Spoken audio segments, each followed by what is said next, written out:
flexible perspective. So last week I did a video where the overarching theme was my belief that if we teach our students about the practice of slavery in America, if we learn about it ourselves, learn about how it worked, how oppressive it truly was, how brutal it was, how it affected the country in terms of economics. If we study those things and teach our children those things, I believe that 99% of people will be able to stand firm and renounce it, and B, that we can heal and move on toward racial reconciliation. There are 4 practices that were started at the inception of slavery in America that continue today, 4 racist practices. Those practices were division based on color, roles, rewards, and number 4, African Americans as second class or third class citizens, or African Americans as less than. Flexible perspective today is about division based on color, and my subtitle is Don't Get Triggered by Race, okay? So, color as a divider. It was really easy and simple and efficient.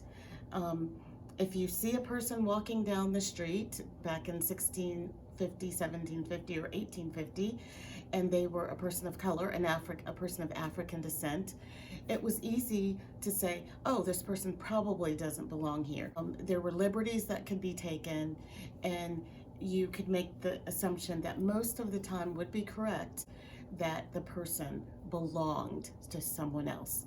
That is really deep. Imagine that. That's generations of people in the ruling class, people of European descent, being able to look at someone and know by their color that, again, they are a possession, they are less than.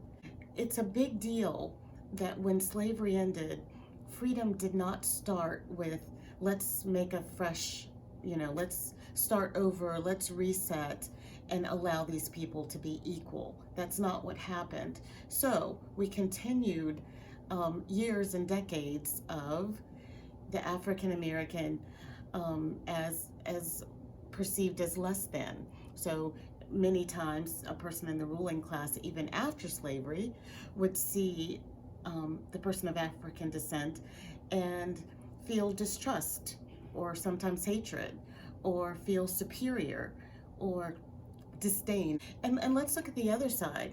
The African American looking at the ruling class would often feel the same things: distrust, suspicion, hatred.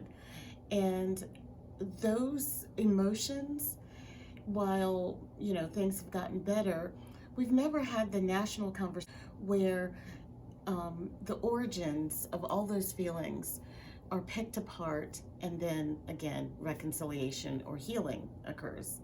So let's talk about, I talked about division by color as it started. Let's talk about how it looks today. Here's an example, a recent example. Kamala Harris has been chosen as the vice presidential pick for the Democratic Party. I read an article where a mayor in Luray, Virginia, put on his Facebook page, Joe Biden picks, I'm sorry, I'm not sure of the exact verbiage, but Joe Biden picked Aunt Jemima as his running mate. Okay, let's think about that for a second. So Kamala Harris in no way resembles the image of Aunt Jemima that's been put out over a century, okay? Their levels of education, of opportunity, even their heritage is different. Aunt Jemima is descended from slaves. Kamala Harris is not. And yet he was able to make that comparison. You know why? Because there's one thing they do have in common. They're both people of color, excuse me. I want to make a side note. The racist tropes, the racist stereotype of Aunt Jemima is one that I reject. So I personally refuse to see it as an insult if someone compares me to Aunt Jemima.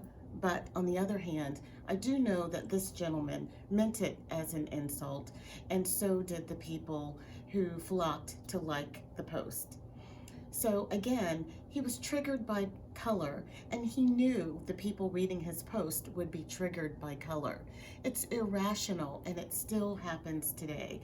If you see an African American person, don't make assumptions. Look, you can ascertain something about a person beyond just looking at color. For example, there was a woman and her husband walking in California. I think it was in Pacific Heights, California, in San Francisco. There's a man painting Black Lives Matter on the retaining wall in front of the house where he has lived for 17 years. This couple is walking by and they stop not to question him really, but to accuse him. The woman had such an air of superiority, such an air of condescension.